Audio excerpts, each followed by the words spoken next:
നമസ്കാരം. ഇന്നിങ്ങനെ ഒരു വീഡിയോ ചെയ്യുന്നതേ വളരെ സങ്കടത്തോടെ.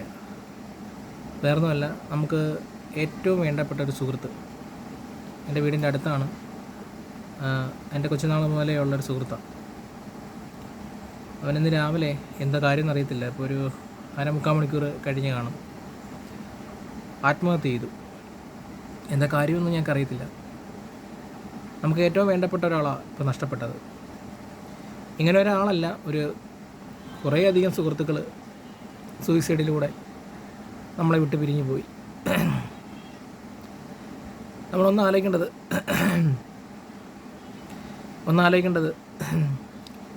ഒരു ദുർബല നിമിഷത്തിൽ തോന്നുന്ന, അല്ലെങ്കിൽ എന്താ പറയേണ്ട, ഒരു വല്ലാത്ത നിമിഷത്തിൽ തോന്നുന്ന കാര്യമായിരിക്കാം നിങ്ങൾക്കൊക്കെ ഈ സൂയിസൈഡ്. സത്യം പറഞ്ഞാൽ ഒന്ന് ആലോചിച്ച് നോക്കുക, എന്തൊരു കഷ്ടമാണ് നിങ്ങൾ ചെയ്യുന്നത്. ഈ സമൂഹത്തിൽ നമ്മുടെ ചുറ്റുപാട് എത്രയോ ആൾക്കാർ ജീവിക്കാൻ പല പല പ്രശ്നമുള്ളവർ, സാമ്പത്തികമായിട്ടും മാനസികമായിട്ടും പലതും നഷ്ടപ്പെട്ടവരെ, അങ്ങനെയുള്ളവരെല്ലാം നമ്മുടെ ഈ സമൂഹത്തിൽ ജീവിക്കുന്നുണ്ട്. അപ്പോൾ നിങ്ങളൊക്കെ മാത്രം ഇങ്ങനെ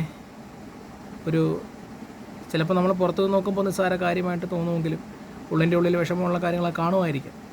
പക്ഷേ ഈ മരിക്കാൻ വേണ്ടിയുള്ള കാര്യങ്ങളൊന്നും ഇല്ല എന്ന് തന്നെ ഞാൻ പറയാം.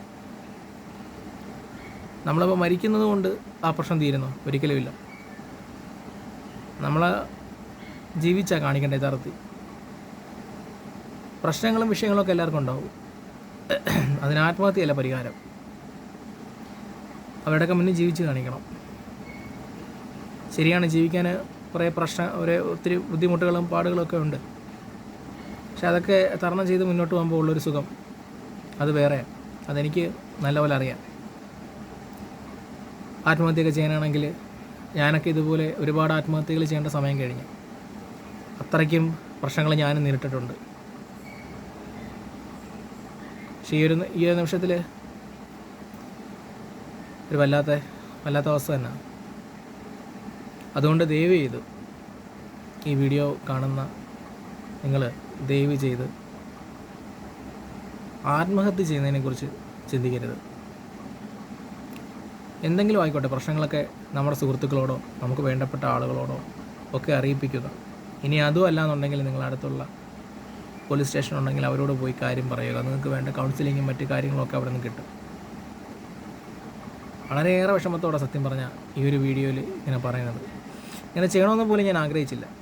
പക്ഷേ എന്തോ 10 പേരെങ്കിലും ഇത് മനസ്സിലാക്കണം. തോന്നിയൊന്നും പറയുന്നില്ല, പറയാൻ മനസ്സ് പറ്റുന്നില്ല. അത്രയ്ക്ക് സങ്കടമുണ്ട്. ഒരു വട്ടമെങ്കിലും ഈ മരിച്ചവൻ്റെ പ്രശ്നം എന്തായിരുന്നെന്ന്, അല്ലെങ്കിൽ ഇത് ചെയ്ത ഇവൻ ഒരു വട്ടമെങ്കിലും നമ്മളോടെങ്കിലും പറയാമായിരുന്നു. വേണ്ടായിരുന്നു പ്രവീണേ, വേണ്ടായിരുന്നു.